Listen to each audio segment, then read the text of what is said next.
Solar levelling के नए episode में आप सबका स्वागत है। दोस्तों, अगर आप आज इस वीडियो में एक दिन के अंदर 500 लाइक कंप्लीट कर देंगे, अगला वीडियो कल ही आ जाएगा। एपिसोड के शुरू में हम जूही और जिन को देखते हैं। वो दोनों एक जगह पे है। तभी जूही कहती है, जिन तुम बहुत ज्यादा बदल चुके हो, पर मैं अभी तक नहीं बदली। ये सुन के जिन कहता है, तुम बहुत कुछ से गुजर चुकी हो और मुझे लगता है कि हर किसी का प्रेशर लेने का तरीका अलग होता है। हाँ, तुम ठीक कह रहे हो। मुझे बहुत ज्यादा डर लगता है, बहुत ज़्यादा डर लगता है हंटर बनने के लिए, और मैंने बहुत कोशिश की इसे ओवरकम करने की। तुम्हें तो पता है मैं एक बी रैंक का हंटर हूँ और इसीलिए मुझे एक बी रैंक के हंट एटलीस्ट सी रैंक के डेंजन में जाना चाहिए। पर तुम भी जानते हो मैं हमेशा डी रैंक और ई रैंक के रेड्स पर जाती हूँ, इसीलिए तुम्हारे साथ मुलाकात हुई। ऐसे ही बार बार मैं तुम्हारे इंजरीज को ठीक करता रहा। पर एक सच बताओ, जब पहली बार मैं तुमसे मिला था तुम मुझे बहुत ज़्यादा एनॉय करते थे। तुम्हें बार बार मुझे हील करना पड़ता था। ये मुझे बहुत ज़्यादा इरिटेट फील होता था। मैं तुम्हें बहुत ज़्यादा रेकलेस और फुलिश भी समझता था, पर अब नहीं। तुम हमेशा जितने भी मुश्किल तुम्हारे सामने आए सब कुछ को छोड़ के तुम बच निकलते थे। तुम हमेशा, तुम्हारे आंखों में वो जीने की तमन्ना, वो सब मैं देख पाता था। जैसे कि तुम्हारे अंदर से चीख निकल रहा है और कह रहा है, नो मैटर कुछ भी हो जाए मैं ये डेंजन को सरवाइव करूंगा ही। पर मुझे नहीं लगता मैं ऐसी इंटेंसिटी के साथ गिव अप कर पाऊंगी। और तभी उसके हाथ में वही स्टोन को देखते हैं। वो उसे जिन्बू को देते हुए कहती है, एटलीस्ट ये जो पत्थर है ये मुझे तुम्हें वापस देने दो। उसे ऐसा करते हुए देख के जिन काइंड ऑफ शॉक हो जाता है और कहता है, तुम क्या कह रहे हो? क्या सच में तुम रिटायर हो रही हो? तभी जूही को देखते हैं। वो कहता है, मैं रिटायर हो रही हूँ। मैं सोच रही हूँ कि मैं बुसान में चली जाऊँ जहाँ पे मेरे पेरेंट्स रहते हैं। अगर कभी भी तुम वहाँ पे आओ तो मुझे एक कॉल करना, मैं तुम्हें वहाँ का जो सुशी है वो खिलाऊंगी। जिनो हंसते हुए हाँ कहता है और इसी के साथ हम देखते हैं जूही उसे बाय करते हुए वापस चली जाती है। फिर जिनो को देखते हैं। वो अब थोड़ा सा सीरियस होता है और अपने हाथ के स्टोन को मजबूती से पकड़ते हुए कहता है, अब मेरे पास और एक रीज़न है स्ट्रॉन्ग बनने का। इस रैंक हंटर होंग डोंग सू जो कि मेरे पीछे पड़ा है, मुझे और ज़्यादा स्ट्रॉन्ग बनना होगा, नहीं तो मैं बच नहीं पाऊंगा। सीन शिफ्ट होता है। अगले दिन हम देखते हैं किसी और जगह में जिन्हू को। वो जिन्हू की तरफ देखते हुए कहता है, ये सब क्या चल रहा है?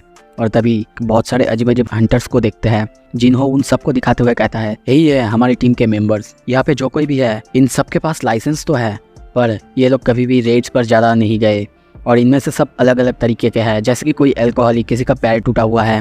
और तभी हम एक बच्चे को देखते हैं। जिन उसे देखते हुए कहता है, क्या हमारे साथ एक बच्चा भी जा रहा है? पर यह सुन के उस बच्चे को गुस्सा आता है और वो कहने लगती है, हे मुझे बच्ची मत कहो, मैं एक फुल फ्लेज हंटर हूँ, समझे? तभी जीनू से बात करते हुए कहता है, तुम एक हाई स्कूल से हो है ना? कभी भी तुमने कोई रेड एक्सपीरियंस किया है? क्या तुम ई रैंकर हो? वो बच्ची यानी वो लड़की कहती है, हाँ नहीं। ये सुन के जीनू आगे बढ़ जाता है और सोचने लगता है, अब ऐसे भी तुम लोगों को कुछ करना तो है नहीं, सिर्फ जिन्हो और मैं ही दोनों ही वापस जाएंगे। तभी हम देखते हैं वो आगे जाने लगता है और जिन्हो सबको बता देता है कि सबको बस बाहर बैठे रहना है, कुछ भी नहीं करना। और उन दोनों को 10 हंटर चाहिए था, यही लॉ है, नहीं तो वो लोग सी रैंक के डंजन के अंदर नहीं जा पाते। ये सुन के पहले तो सबको अजीब लगता है क्योंकि उन लोगों को उससे बैठने के लिए और यहाँ पे आने के लिए पैसे मिल रहे हैं। और सोचने भी लगते हैं, क्या ये दोनों एक सी रैंक के डंजन को अकेला ही खत्म करेंगे? इसका क्या मतलब है? क्या ये लोग इतना ज्यादा पावरफुल है? सब लोग अलग अलग बात करने लगते हैं, पर ये बात सबको पता है कि उन लोगों को ना जाने के लिए पैसे मिल रहा है, मतलब बैठे बैठे। तो इसीलिए सब ज्यादा सवाल ना पूछते हुए हाँ कर देते हैं। तभी जिन को देखते हैं। वो जिन्हू से पूछता है, मैं तुमसे एक बात पूछना चाहता हूँ, ये तुम क्या पहने हुए हो? और जिन्हो को हम देखते हैं अजीब से एक बहुत ही भारी सा आर्मर पहना हुआ है। ये स्पेशल है जो कि मेरे पावर्स को एनहेंस करेगा। पर जिन के सिर्फ एक धक्का देने से वो नीचे गिर जाता है। ये देख के जिन उसे ये उतारने के लिए कहता है, वो भी उतार देता है, पर वो अपना हेलमेट साथ में रखता है। ये देख के भी जिन को अजीब लगता है, पर जिन्हो कहता है, हाँ हो सकता है ये जो हेलमेट तुम देख रहे हो ये भी हमारे किसी ना किसी काम तो आ जाए। और ये सब कहते कहते हम देखते हैं वो दोनों अंदर चले जाते हैं। दूसरी तरफ सारे हंटर्स को देखते हैं। वो सब आपस में बातें कर रहे थे। ये दोनों हंटर्स ये आखिर अकेला कैसे चले जाएंगे? और जाएंगे, अगर वो मर गए तो फिर हमारा क्या होगा? पर उनको पैसे पहले ही मिल चुका है, इसीलिए वो सब ज़्यादा बातें ना करते हुए जिन्बू के बारे में बात करता है। उनमें से एक हंटर कहता है, हाँ ये सब बस टफ बनने के लिए है। और वैसे भी उनमें से जो एक हंटर है वो सबसे ज़्यादा लोएस्ट रैंक का है, मतलब उसे दुनिया का सबसे ज़्यादा लोएस्ट रैंक का हंटर कहा जाता है। उसका एक निकनेम भी है, the weakest Hunter of all Mankind. कुछ देर बाद जिन्हो गेट से निकलते हुए वापस चला आता है। उसको देख के सब पूछने लगते हैं, क्या तुम लोग कर दिए? उनमें से एक आदमी पीछे देखते हुए चौंकते हुए कहता है, बाहर देखो वो लोग सिर्फ वापस नहीं आए हैं, वो लोग गेट को भी बंद कर दिए हैं। और तभी हम गेट को क्लोज होते हुए देखते हैं। हाँ दोस्तों, I am sorry for background noise और बैकग्राउंड में जो साउंड आ रहा है पीछे, क्योंकि हमारी यहाँ पे एक प्रोग्राम चल रहा है तो मुझे माफ़ कीजिएगा और थोड़ा सा बेयर कर लीजिएगा, क्योंकि ये एपिसोड मुझे बहुत जल्दी लाना था, इसीलिए मैं यहाँ पे इस प्रोग्राम के बीच में भी ये कर रहा हूँ। आई होप आप लोग समझेंगे। वो लोग ये देख के और ज़्यादा चौंकते हैं कि सिर्फ उन दोनों ने एक सिरंग के डेंजन गेट को क्लोज किया, वो भी अकेले ही। तभी जिन को देखते हैं, वो आते हुए कहता है इसके बाद कहा। जिन्हो कहता है इसके बाद का डेंजन 1 घंटे बाद है, और सबको वो बता देता है कि 1 घंटे बाद सबको और एक डेंजन के बाद जाना है। ये देख के सब कोई और ज़्यादा चौंकते हैं कि वो लोग एक ही दिन में वो लोग दो डेंजन में जाएंगे। और दोस्तों यहाँ पे मैं पैसे की बात कर दूँ, उनको एक डेंजन में जाने के लिए 3 मिलियन करके मिल रहे हैं, मतलब बैठे बैठे 3 मिलियन वो लोग कमा रहे हैं। तभी वो लड़की को देखते हैं, वो चौंकते हुए कहने लगती है ये लोग आखिर है कौन? इन लोगों ने मिल के एक सी रैंक के डेंजन को अकेले ही बंद कर दिया, और दूसरी बात की ये लोग अभी और एक डेंजन में जाना चाहते हैं। सीन शिफ्ट होता है, हम व्हाइट टाइगर के बिल्डिंग में देखते हैं। एक आदमी चिल्ला के कहता है क्या 250 मिलियन इतना ज़्यादा पैसा, वो भी एक सी रैंक के गेट के लिए।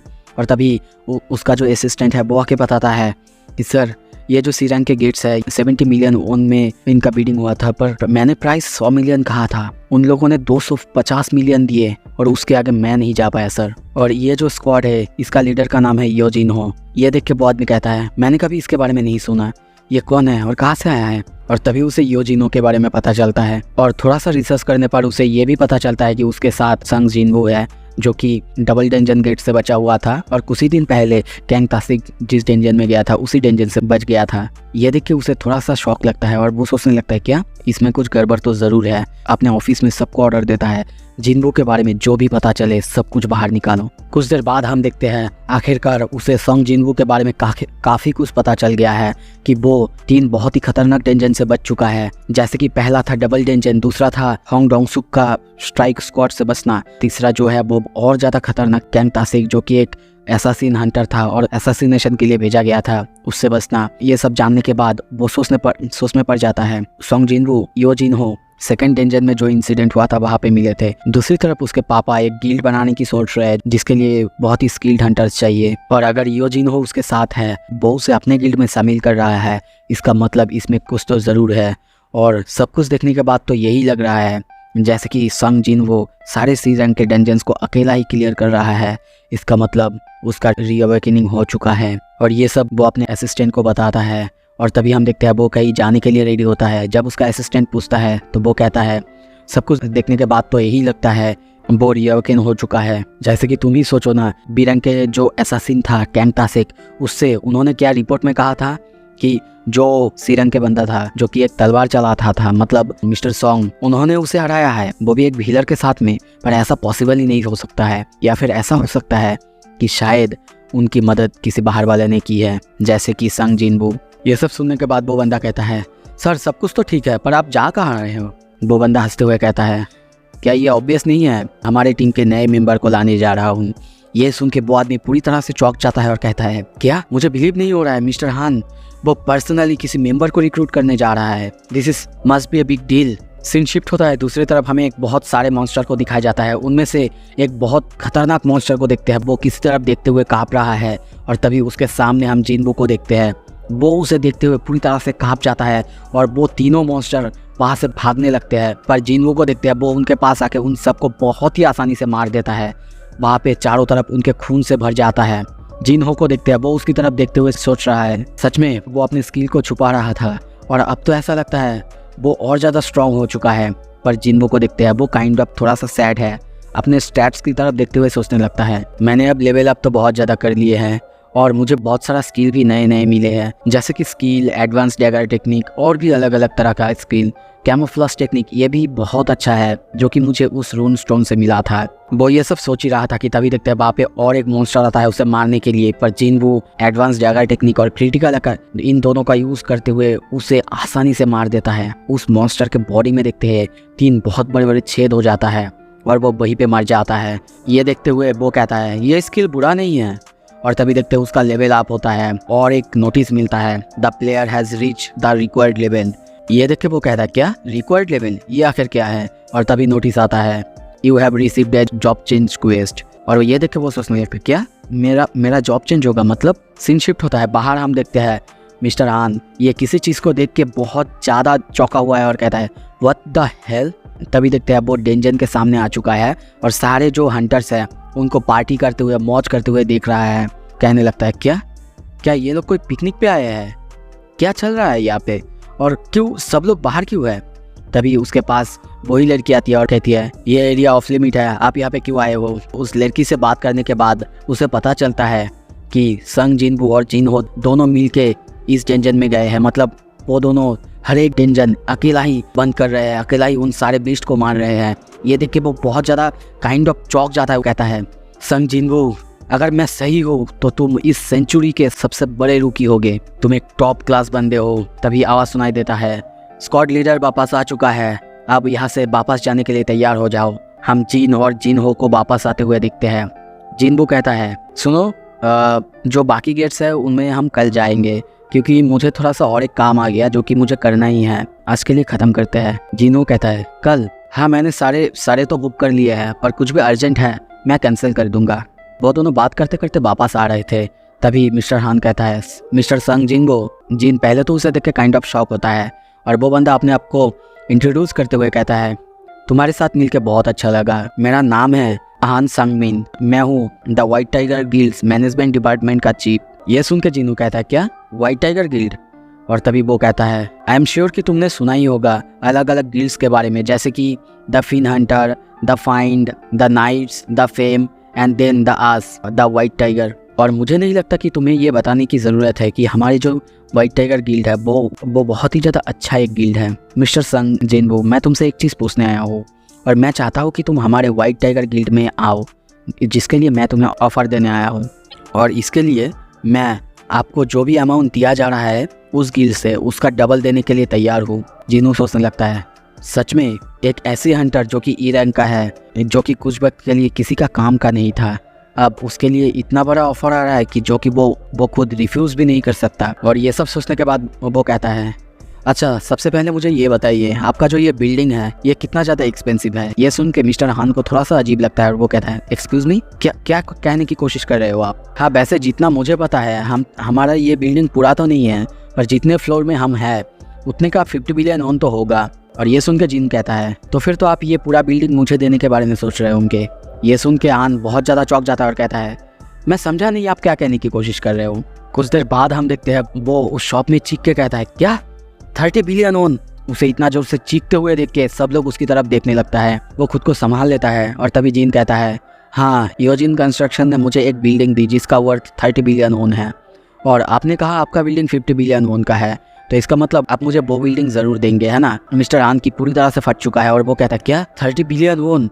क्या इसका स्किल इतना ज़्यादा एक्सेप्शनल है? पर मुझे नहीं लगता ये सच होगा। वैसे मेरे पास कोई रास्ता भी नहीं है ये चेक करने का कि ये सच कह रहा है कि नहीं। पर तभी जिन कहता है मैं झूठ नहीं बोल रहा, आपको प्रूफ चाहिए तो मैं आपको प्रूफ देने के लिए राजी हूँ। ये सुन के वो सोचने लगता है नहीं, वो मजाक नहीं कर रहा है, पर बिल्डिंग के बारे में और इतना ज़्यादा अमाउंट के बारे में मैं तो नहीं बता सकता, पर हाँ, मैं अपने अथॉरिटीज़, अपने ऊपर महल से पूछ के तुम्हें बता सकता हूँ। ये सुनते ही जीन वहाँ से उठता है और कहता है फिर तो आपसे बात करने की कोई ज़रूरत ही नहीं है, और वो जाने लगता है। मिस्टर आन को देखते हैं, बहुत सोचने लगता है मुझे पहले ही ये समझ जाना चाहिए था योजिन कंस्ट्रक्शन उसे इतना ज़्यादा पैसा दे सकता है। तभी जीन को देखते हैं, वो जाते हुए सोचने लगता है अच्छा बाय द वे तुमने मेरे बारे में पता कैसे लगाया? और तभी देखते हैं वो खुद को कैमोफ्लेज करता है और वहाँ से गायब हो जाता है, पर मिस्टर आन को ये पता नहीं चलता, और वो सामने देखते ही चौंक जाता है कि वो कहाँ गया। तभी जीनू का आवाज़ सुनता है क्या तुमने मेरी बैकग्राउंड चेक करवाई? ये सुन के वो कहता है सॉरी, क्या कहा तुमने? और तभी देखते हैं उसके गाल एक छोटा सा स्लैश लगता है जिससे उसका खून निकल आता है। ये देख के वो पूरी तरह से डर जाता है, उसका पसीना निकल जाता है, और वो सोचने लगता है क्या उसने खुद को कैमोफ्लेज करवा लिया है? और पीछे से जीन वो कहता है पीछे मत देखना है। और तभी उसे देखते हैं, मिस्टर हान को देखते वो सोचने लगता है अब मैं समझा, वो रीअवेकन हो चुका है और उसको कैमोफ्लेज करना भी आता है, इसीलिए यूजिन कंस्ट्रक्शन ने उसे इतना ज़्यादा पैसा दे दिया है। और तभी वो जीन को सब कुछ धीरे धीरे बताने लगता है कि उन्होंने ज़्यादा कुछ रिसर्च नहीं किया, पर जब उन्हें पता चला कि कोई सारे सीरन के को डेंजन्स को रिजर्व कर लिया है, और उनके खुद के गिल्ड्स में जो लो रैंकिंग बंदे हैं उनको ट्रेन करने के लिए उन्हें कोई भी डेंजन नहीं मिल रहा था, तब उन्हें ये सब पता लगाना पड़ा। ये सब सुन के जिन कहता है और कितने लोग मेरे बारे में जानते हैं? मिस्टर आन कहता है मैं और काइंड ऑफ मेरा एक असिस्टेंट वो जानता है। उसकी ये बात सुन के जिन सोचने लगता है हमने कुछ ज़्यादा ही कर लिया, बहुत ज़्यादा अनवांटेड अटेंशन हमें मिल रहा है। और तभी वो कहता है और कोई भी मेरे बारे में जानना नहीं चाहिए, और अगर मैंने कभी भी सुना मेरे बारे में किसी को बात करते हुए या फिर मेरे बारे में पता करते हुए, तो तुम और तुम्हारे जो भी है तुम्हारे साथ जो कुछ भी होगा उसके लिए रिस्पॉन्सिबल होंगे। ये सुन के मिस्टर हान कहता है नॉर्मली तो मुझे मेरे सीनियर्स को ये सारे रिपोर्ट्स देना ही था, पर मेरे पास और कोई चॉइस नहीं है, मुझे अभी मरना नहीं है, तो आई विल मेक श्योर कि किचुल के अलावा और किसी को भी किसी भी चीज़ के बारे में ना पता चले। तभी मिस्टर हान फिर से कहता है आप लोग सारे सिरन के डेंजर्स ऐसे ही ले लेंगे, रिजर्व कर लेंगे, तो हमारे पास तो कुछ भी नहीं बचेगा। हमारे जो नए मेंबर्स हैं उनको ट्रेन करने के लिए भी तो कुछ चाहिए। पर जिन कहता है पर हमें तो इतनी जल्दी रुकना ही नहीं है, तो फिर एक काम करते हैं, एक डील करते हैं। तभी वो उसे अपने 3 डेंजन के बारे में कहता है और कहता है अगर तुम इन 3 डेंजन को लेना चाहते हो तो ले लो, पर इसके लिए हमें 300 मिलियन करके एक गेट के लिए देना होगा। ये सुन के मिस्टर हान पूरी तरह से चौंक जाता है और कहता है क्या, ये कैसी बात हुई?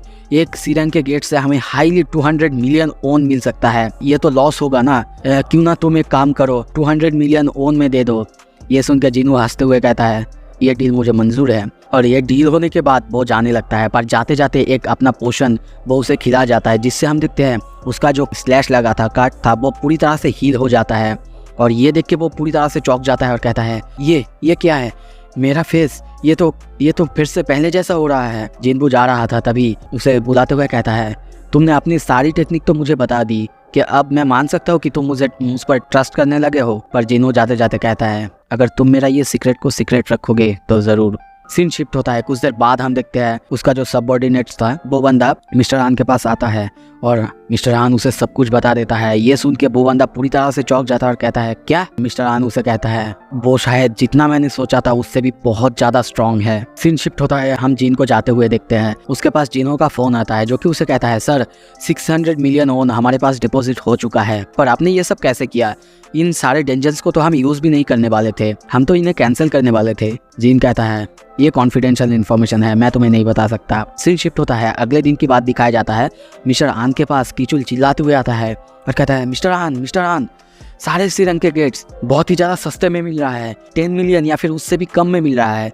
ये सुन के मिस्टर हान को बहुत ज़्यादा जोर से धक्का लगता है क्योंकि उसने जिनू से सिर्फ 3 गेट्स 600 मिलियन में खरीदा है और वो समझ जाता है कि जिनू ने उसे स्कैम कर दिया है। और वो सोचता है उसे डर भी नहीं लगा अगर मैं उसका भांडा फोड़ दूँ तो। पर तभी उसे अननोन नंबर से SMS आता है जिसमें लिखा था अब हमारी बराबरी हो चुके हैं, तुमने मेरे बारे में पता किया था, मैंने तुम्हारे साथ ये किया। मिस्टर हान हंसते हुए कहने लगता है मुझे नहीं लगता कि उसके साथ डील करना इतना भी आसान होने वाला है, पर जो भी हो मेरे पास अब उसका पर्सनल नंबर है, तो मैं कुछ भी करके उसे मेरे गिल्ड में लाके ही रहूंगा। सीन शिफ्ट होता है। हम जीन को दूसरे ही किसी जगह में देखते हैं और वो कहता है ऑल राइट, टाइम आ चुका है स्टार्ट करने का। वो एक और डेंजन खुलता है जिसका कलर हम नॉर्मल से अलग देखते हैं। नॉर्मल डेंजन से जिसमें वो नॉर्मली जाता है उससे बहुत ज़्यादा पावरफुल लग रहा था। और वो कहता है एक जॉब चेंज, हाँ देख के तो लगता है मज़ा आएगा। आई वंडर कि व्हाट काइंड ऑफ मॉन्स्टर मुझे इस डेंजन के अंदर मिलेंगे। यहाँ पे से मुझे जितना पता चल रहा है असली गेम तो अभी चालू हुआ है। और तभी हमें